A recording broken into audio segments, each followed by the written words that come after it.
My first YouTube payment. 4 बजे मैं OT में गई। मैं क्यों वेट गेन नहीं कर पा रही हूँ, बॉडी शेविंग से कैसे कोप अप करते हो। वो यूट्यूब आपको बहुत कम कम अमाउंट देता है। बहुत टाइम ऐसा होगा कि आप डीमोटिवेट फील करोगे, आप रोगे तो आपका बीपी लो हो जाएगा, फिर ऑपरेशन करने में प्रॉब्लम होगा। महाभारत रिलेटेड कुछ भी से मुझे बहुत खुशी होती है क्योंकि आप इसमें पैसा देख रहे हो। मेरा मेंटल हेल्थ कैसा है।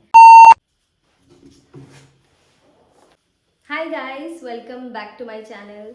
So this video is all about me answering some of your not so basic questions. मैं सोच रही थी कि मैं क्या वीडियो पोस्ट करूं, फिर मुझे लगा कि मुझे थोड़े ऐसे क्वेश्चंस के भी आंसर देने चाहिए जो आप लोगों को मेरे बारे में नहीं मालूम है। तो इसलिए मैंने थोड़े मतलब अलग से क्वेश्चंस पिक किया हुआ है इस बार। मेरा गला थोड़ा ख़राब है पर अभी काफ़ी ठीक हो चुका है। ये वीडियो मैं बहुत पहले ही शूट करना चाहती थी लेकिन मेरी तबीयत थोड़ी ठीक नहीं थी। मुझे बुखार ज़ुकाम हेडेक सब कुछ हो गया था बीच में, तो इसलिए मैं शूट नहीं कर पाई। फाइनली मैं इसको शूट कर पा रही हूँ। And let's get start with the first question. मैंने सारे जो क्वेश्चंस हैं वो यहाँ पे नोट कर लिया है। आई होप आपको ये Q&A सेशन मज़ेदार लगे क्योंकि मैंने थोड़ी अलग से क्वेश्चंस रखे हुए हैं जो कि मैंने ना ही इंस्टाग्राम पे आंसर किए हैं और ना ही यूट्यूब पे कभी भी ऐसे टाइप के क्वेश्चंस मैंने आंसर नहीं किए हुए हैं। तो the first question is how are you into this content creation influencer thing. तो इसको बताने के लिए ये वीडियो काफ़ी नहीं होगा क्योंकि बहुत लंबा हो जाएगा, लेकिन मैं थोड़ा सा बता देती हूँ शॉर्ट पे कि मैं पहले ना म्यूज़िकली टिकटॉक ये सब करती थी ना, मैं फ़न में करती थी और मुझे नहीं पता था कि इससे पैसे कमाते हैं। मतलब मुझे पता था कि लोग इससे पैसे कमा रहे हैं लेकिन मुझे ये नहीं पता था कि मैं भी इससे पैसे कमा सकती हूँ। तो जब 2020 लॉकडाउन हुआ तब मैंने पूरा मतलब ध्यान दिया इंस्टाग्राम पे, लेकिन वो इसलिए ध्यान दिया था क्योंकि टिकटॉक बैंड हो चुका था। उसके पहले मैं ऑन एंड ऑफ कर रही थी, जो टिकटॉक में पोस्ट किया वो यहाँ पे भी पोस्ट करी थी, लेकिन मैं रेगुलर नहीं थी इंस्टाग्राम पे। लॉकडाउन के टाइम मैं रेगुलर होने लगी, तब भी मुझे नहीं आइडिया था कि इससे पैसे बना सकते हैं। देन 2021 में मैं थोड़ा सीरियस होने लगी इस कंटेंट क्रिएशन को लेके एंड वहीं से मेरी जर्नी स्टार्ट हुई, ऑनेस्ट ही बोलूँ तो। अभी मैं ज़्यादा नहीं खींचूँगी पूरे जर्नी को। अगर आपको डिटेल में जाना है तो आप मुझे कमेंट सेक्शन में बताना, मैं दूसरा वीडियो लेके आऊँगी। सेकंड क्वेश्चन ये है कि मेरा मेंटल हेल्थ कैसा है। तो मेंटल हेल्थ का तो नहीं मालूम लेकिन मेरी फिज़िकल हेल्थ बहुत ख़राब है। जैसे कि आप देख सकते हो, मैं हर 1-2 दिन में बीमार पड़ रही हूँ और वेट गेन तो नहीं होता लेकिन वेट लॉस बहुत हो रहा है। तो फिज़िकल हेल्थ ख़राब है, उसी टेंशन में मेंटल हेल्थ भी ख़राब होती जा रही है। लेकिन अगर आप मेंटली थोड़ा बीमार हो, मेंटली थोड़ा अनस्टेबल फील कर रहे हो, सो मैं सजेस्ट करूँगी आपको एक ही चीज़ कि आप मेडिटेशन करो और एंड मैं ये बोलूँगी कि हर एक दिन आप किसी भी बुक को पढ़ो। बुक से मेरा मतलब है, मैं आपको स्पेशली बोलूँगी रिलीजियस बुक्स बहुत पढ़ो। बुक्स में क्या होता है ना, आप बहुत फैसिनेटेड फील कर मैं तो बहुत फैसिनेटेड फील करती हूँ जब भी पढ़ती हूँ। रिलीजियस बुक्स पढ़ने से ना आपको ज्ञान भी मिलेगा और शांति भी मिलेगी। अगर अभी हेल्थ की बातें चल ही रही है तो नेक्स्ट क्वेश्चन भी उसी से रिलेटेड है। What surgery have you had. जैसे कि आपको पता है, मैंने बताया था कि लास्ट ईयर मेरा सर्जरी हुआ था। वो किस चीज़ में हुआ था मैंने ये अभी तक खुल के नहीं बताया है। तो मैं आज आपको सब कुछ खुल के बताती हूँ। तो मुझे गोल ब्लैडर स्टोन हुआ था, तो उसके लिए मेरा सर्जरी हुआ था। लेप्रोस्कोपी सर्जरी करवाया गया था मुझे। एंड मुझे कोई भी आइडिया नहीं था कि मुझे गोल ब्लैडर स्टोन हुआ था और हम बिल्कुल भी प्लान करके नहीं गए थे कि हम इस दिन सर्जरी करवाएंगे, ऐसा कोई भी प्लान नहीं था। मुझे कोई भी आइडिया नहीं था कि मुझे ऐसी कुछ बीमारी भी हो सकती है या हुई थी। 1 वीक पहले ही मैंने टेस्ट किया था कि जनवरी में मेरा ऑपरेशन हुआ था, तो जनवरी में ही मेरे पीरियड्स आ गए थे। उसके बाद मेरे पीरियड्स में इतना पेन हो रहा था मुझे फर्स्ट डे पे, लेकिन मैंने थोड़ा लाइटली लिया क्योंकि मतलब हर पीरियड्स में हर किसी लड़की को ही पेन होता है। तो लेकिन मुझे इतना ज़्यादा अनबियरेबल पेन नहीं था, बट थोड़ा बहुत पेन हो रहा था। तो लेकिन मम्मी ने थोड़ा ज़ोर दिया कि नहीं चलो हॉस्पिटल चलते हैं। तो हम उसी दिन हॉस्पिटल गए। डॉक्टर ने बोला था कि मैं आपको इंजेक्शन दे देता हूँ अगर ज़्यादा पेन हो रहा है तो, लेकिन मैंने बोला नहीं इतना ज़्यादा पेन नहीं है तो आप फिर मेडिसिन खा लो। तो मैंने वहीं पे एक मेडिसिन खा लिया और ठीक भी हो गया, मतलब पेन बिल्कुल भी इतना ज़्यादा नहीं था, ठीक हो गया। लेकिन डॉक्टर ने बोला कि एक बार अल्ट्रासाउंड करवा लेना।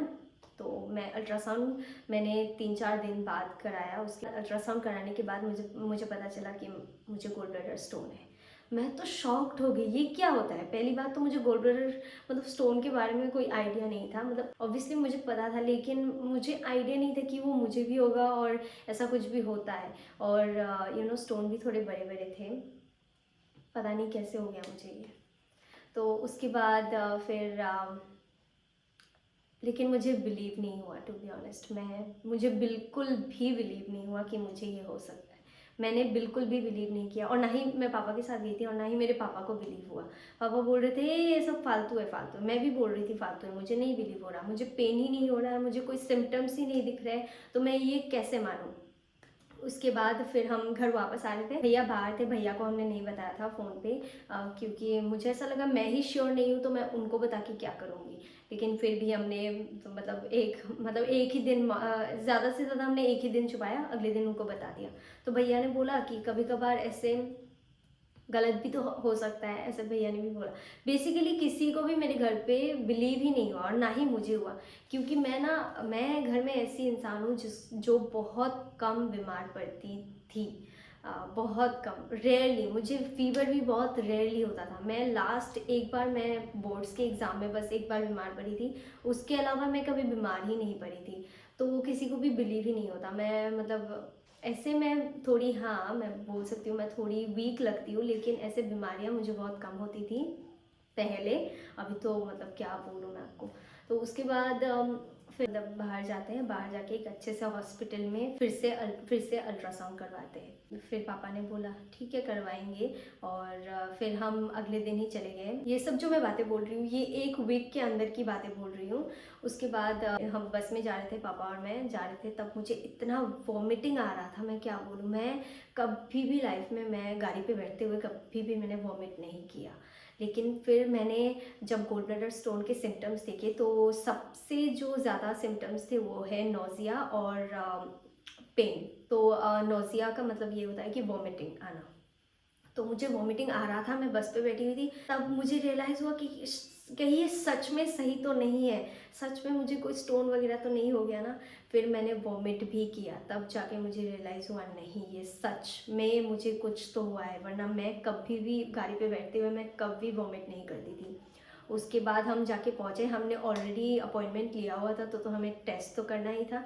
तो हमने टेस्ट किया, सेम रिज़ल्ट आया एग्जैक्ट वही रिज़ल्ट आया जो पहले वाले टेस्ट में आया था। इवन कि जो स्टोन के साइजेस है वो भी बिल्कुल ही एग्जैक्ट साइजेस थे दोनों दोनों टेस्ट पे। फिर हमने क्या किया, हम जो सर्जरी करने वाले डॉक्टर होते हैं उनसे एक बार मिल लेते हैं। मिलने के बाद हम उनको बताएंगे कि ये ऐसा ऐसा है। तो और मैं थोड़ा वीक भी फील कर रही हूँ, तब मैं इतनी वीक फील कर रही थी क्योंकि वॉमिट किया था, मैंने कुछ भी नहीं खाया था उस दिन। फिर हम गए, कोई पानी भी पी नहीं पा रही हूँ ऐसा बोला, तो उन्होंने मुझे दो ही मतलब मेडिसिन लिख के दिया। जाने के बाद डॉक्टर ने बोला अभी ज़्यादा हम लेट नहीं कर सकते क्योंकि तुम अभी यंग हो, अगर थोड़ा सा भी अगर जो स्टोन है वो नीचे गिर गया तो हमें काट के पूरा निकालना पड़ेगा, अभी तो लेप्रोस्कोपी हो जाएगा, ऐसा उन्होंने बोला। फिर मैं इतनी डर गई, मतलब अभी मेरा पहला डर यही था कि मैं क्रॉप टॉप नहीं पहन पाऊँगी। कैन यू बिलीव दिस, मैं उस टाइम वो सोच रही थी। एनीवे तो उसके बाद हम अभी तो ऑपरेशन करने के स्टेट में नहीं है, हम बस अभी चेकअप करवाने आए थे। हम मार्च या अप्रैल में करवाएंगे, तब जनवरी चल रहा था, मार्च या अप्रैल में करवाएंगे। मैंने बोला ठीक है लेट मत करना, ऐसा बोला। और अगले दिन हम घर वापस आए। उसी दिन रात को 1 बजे मेरा पेन शुरू हो गया, मैंने वॉमिट किया, इतना पेन हो रहा था, मैं मतलब ऐसा पेन कभी किसी को ना हो। मैं इतना पेन हो रहा था मतलब, और उसके बाद मैंने खुद बोला कि नहीं पापा, यहाँ पास के हॉस्पिटल में चलते हैं, मैं और नहीं कर पाऊँगी, मुझसे सहन नहीं हो पा रहा है। तो हम हॉस्पिटल गए रात को 2 बजे। उन्होंने पेन किलर्स मुझे दिया, इंजेक्शन 3, उससे कोई काम नहीं हो रहा था, लेकिन मैं बस रो रही थी और इतना पेन हो रहा था। फिर हम घर वापस आए। हम क्या कर सकते हैं, रात को 2 बजे ना ही हम हॉस्पिटल जा सकते हैं क्योंकि काफ़ी दूर था, सिलचर काफ़ी दूर था यहाँ से। तो हमने सुबह होने का इंतज़ार किया। तब थोड़ा सा मतलब मैं हिल तो नहीं पा रही थी, लेकिन हाँ थोड़ा कंट्रोल में आ गया था, लेकिन पेन बहुत हो रहा था तब भी। उसके बाद फिर 26 जनवरी था, रिपब्लिक डे और सरस्वती पूजा, 2 इवेंट एक साथ था उस दिन लास्ट ईयर। तो उसके बाद फिर सिलचर चले गए कार से। और मैं गाड़ी पे बैठ रही थी ना, मतलब गाड़ी अगर थोड़ा सा भी इधर उधर हिल रहा था तो मुझे इतना पेन हो रहा था। 10-11 बजे हम वहाँ जाके पहुँचे। फिर मेरे टेस्ट हुए, बहुत सारे टेस्ट हुए थे यहाँ पे, कान पे भी मतलब ब्लीडिंग टेस्ट कर रहे थे, कुछ भी कर रहे थे, पता नहीं क्या क्या कर रहे थे। 4 बजे मैं ओटी में गई अंदर। मैं रो रही थी, लेकिन नर्स ने बोला कि आप रो मत, अगर आप रोगे तो आपका बीपी लो हो जाएगा, फिर ऑपरेशन करने में प्रॉब्लम होगा। तो मैं तो और भी ज़्यादा डर, फिर मैं होप कर रही थी कि बस मुझे पता ना चले, जब वो लोग कट करके निकाल रहे होंगे मुझे पता ना चले, बस मैं यही होप कर रही थी। एंड थैंकफुली वैसा ही हुआ, मुझे कुछ भी नहीं पता चला। मैं बेहोश हो गई थी। उसके बाद ऑपरेशन हो जाने के बाद ही मुझे होश आया। उसके बाद मुझे ओटी से निकाला गया। मैं बेड पे जाके लेटी। पेन तब शुरू नहीं हुआ, आधे घंटे 1 घंटे के बाद मुझे पेन शुरू हुआ। मैं उठ नहीं पा रही थी, कोई मुझे उठा के दे रहा था, तो ऐसा ही था। अभी मैं नेक्स्ट क्वेश्चन पे चलती हूँ, काफ़ी ज़्यादा लंबा हो गया ये। Next question is, does Instagram pay you? No, but the brand does. What are your thoughts about creators lying their income that they are being paid 1 to 2 lakhs per reel, etc. etc. अगर ऐसे creators झूठ बोलते हैं तो बहुत ही गलत कर रहे हैं, पर मुझे नहीं मालूम अगर कोई ऐसा झूठ बोल रहा है तो, क्योंकि ना ही मेरा कोई क्रिएटर फ्रेंड है जो मुझे बताए कि मैं इतना कमाती हूँ, मैं इतना कमाती हूँ। मुझे सच में कोई आइडिया नहीं है कौन कितना कमाता है, लेकिन हाँ जो बड़े क्रिएटर्स हैं वो डेफिनेटली बहुत ज़्यादा कमाते हैं। But small creators like me, 1 to 2 lakhs पर रील, इम्पॉसिबल। इंस्टाग्राम से ना लोग बहुत सारे पैसे बनाते हैं, लेकिन अगर आप एक्सपेक्ट कर रहे हो कि आप भी कंटेंट क्रिएट करोगे, आप भी मेकअप इन्फ्लुएंसर बनोगे, फैशन इन्फ्लुएंसर बनोगे, कुछ भी बनोगे अगर, तो सोशल मीडिया पे बेसिकली बनोगे और एक ही दिन में आप वायरल हो जाओगे, ये एक्सपेक्ट करके अगर आप आ रहे हो इस फील्ड में, तो मैं आपको पहले समझा दूँ, बहुत बहुत स्ट्रगल करना पड़ेगा। इनफैक्ट हर किसी फील्ड में स्ट्रगल है। लोगों को ऐसा लगता है कि सिर्फ कैमरा उठा के वीडियो बना दिया और पैसे कमा लिया, ऐसा बिल्कुल भी नहीं है। ऐसा बिल्कुल भी नहीं है। यहाँ बहुत भीड़ है, आपको भीड़ में कैसे स्टैंड आउट करना है, वो अगर आपके पास तरीका है तो डेफिनेटली आप आ सकते हो, एक बार ट्राई कर सकते हो। लेकिन सिर्फ इसको करने के लिए आप अपनी जॉब छोड़ रहे हो, आप अपना पैशन कुछ किसी और चीज़ में है क्योंकि आप इसमें पैसा देख रहे हो, आ रहे हो, तो डेफिनेटली आप मत आओ यहाँ पे, क्योंकि ऑलरेडी बहुत भीड़ है। आपको कोई भी अगर आप अगर सिर्फ पैसे बनाने आ रहे हो तो आपको कोई नहीं दिखेगा। ये मैं आप सबको सजेस्ट करना चाहती हूँ, जो जो क्रिएटर्स मुझे पूछते हैं, नए नए क्रिएटर्स बनना चाहते हैं, तो प्लीज़ आप अपना दिमाग, दिल सब कुछ लगाओ इस चीज़ में, इस फील्ड में कितना आपको क्या करना पड़ेगा, उसके बाद आपको डिसाइड करना चाहिए कि आपको इस फील्ड में आना है या नहीं। क्योंकि कभी कभार बहुत हेक्टिक हो जाता है, आप समझ नहीं पाते हो कि मैं सब कुछ कर रही हूँ, मैं ये भी बना रही हूँ, वो लड़की वो लड़के से ज़्यादा मैं अच्छे से वीडियो बनाती हूँ, कंटेंट मेरा अच्छा है, फिर भी मैं चल क्यों नहीं पा रही हूँ। ऐसा ही आपको फील होगा और आप बहुत बहुत टाइम ऐसा होगा कि आप डीमोटिवेट फील करोगे। तो उससे कोप अप करने के लिए आपको बस ट्राई करना है, और बेसिकली लक की भी ज़रूरत पड़ती है। सिर्फ हार्ड वर्क करोगे और लक बिल्कुल नहीं होगा तो भी आप नहीं कर पाओगे। फिर कोई भी क्रिएटर नया बनना चाहता है, मैं आपको बिल्कुल भी डिमोटिवेट नहीं कर रही हूँ, लेकिन मैं फिर भी बोलूँगी कि 2-3 बार इस बारे में अच्छे से सोचने के बाद आप इस फील्ड में आओ। Moving on to the next question, body shaming से कैसे कोप अप करते हो? I have been body shamed my whole life, whether it was in college or school or at home. जब स्कूल में जाते थे तब तो इतना मालूम नहीं होता था, क्योंकि ऑब्वियसली हम तब इतने समझ में नहीं होते थे। तब यहाँ से सुनते थे, यहाँ निकाल देते थे। लेकिन अभी क्या हो गया कि अभी यहाँ से सुनते हैं, यहाँ जाके लगता है। टू बी ऑनेस्ट, मैं बहुत बहुत ज़्यादा दुखी हो जाती हूँ जब भी कोई ऐसा बोलता है कि आप कितनी स्किनी हो, जो कि हूँ। वो गलत भी तो नहीं बोलते हैं, लेकिन फिजिकली क्या क्या हैंडल कर रही हूँ आपको नहीं मालूम है। मेरे हेल्थ इश्यूज़ कितने हैं आपको नहीं मालूम है। हेल्थ इश्यूज़ क्या है, मैं क्यों वेट गेन नहीं कर पा रही हूँ, वो आप लोगों को नहीं मालूम है। फिर भी आप बोलते हो, तब जाके दुख होता है। मैं इतना ज़्यादा ट्राई नहीं करती वेट गेन करने के लिए, लेकिन मैं होप करती हूँ कि मैं गेन कर पाऊँ। पता नहीं। Have you ever faced depression? Mostly मैंने मेरे टीनेज ईयर्स में ही डिप्रेशन फेस किया हुआ है। नहीं रिलेशनशिप या लड़कों के लिए नहीं, स्टडीज़ और करियर की वजह से ही मोस्टली मैं डिप्रेस्ड हुई हूँ। इवन कि जब मैं ग्रेजुएशन कर रही थी तब भी मैं इतनी ज़्यादा डिप्रेस्ड थी कि मैं क्या करूँगी, मुझे कोई आइडिया नहीं था। तो हाँ, मोस्टली उसी चीज़ में मैं बहुत ज़्यादा डिप्रेस्ड रहती थी। मतलब कैसे भी करके मतलब कुछ तो हो जाए। अगर आप डिप्रेशन फेस कर रहे हो तो मैं आपको यही सलाह दूंगी कि डिप्रेस्ड क्यों हो रहे हो मत। ये जो मनुष्य का जीवन है वो एक ही बार मिलता है, तो live life to the fullest and do whatever you want to do what makes you happy. And पढ़ाई करो और कुछ भी पढ़ो। अगर आपकी पढ़ाई ख़त्म भी हो गई है तब भी पढ़ो। पढ़ने से क्या होता है ना, मुझे ऐसा फील होता है कि आपका माइंड थोड़ा बहुत उस फोकस में नहीं जाता है, क्योंकि आप जब पढ़ते हो ना तब माइंड उसी में इन्वॉल्व हो जाता है। फॉर एग्जांपल किसी स्टोरी को सुन रहे हो तो वो स्टोरी कैसे हुई, किसने क्या किया, उसी बात पे आपका दिमाग रहता है। तो मोस्टली मैं तो बहुत रिलीजियस बुक्स वगैरह मुझे पढ़ना बहुत पसंद है, तो मैं वो सब मतलब बुक्स, ऐसे बुक्स नहीं पढ़ती, मैं हमेशा ऑनलाइन ही देखती हूँ ये सब। तो बी हैप्पी। रील्स देख देख के या फिर नेटफ्लिक्स देख देख के बोर हो जाती हूँ ना, तब मैं क्या देखती हूँ पता है, महाभारत। अगर कंट्रोवर्शियल हो जाएगा, लेकिन मुझे रामायण से ज़्यादा महाभारत की कथाएं सुनना बहुत अच्छा लगता है। मैं बहुत फैसिनेट होती हूँ महाभारत के, यू नो कुछ भी महाभारत रिलेटेड कुछ भी से मुझे बहुत खुशी होती है। Lowest phase of my life, lowest phase मेरा तब था जब मेरे फैमिली में बहुत सारी प्रॉब्लम्स आई थी।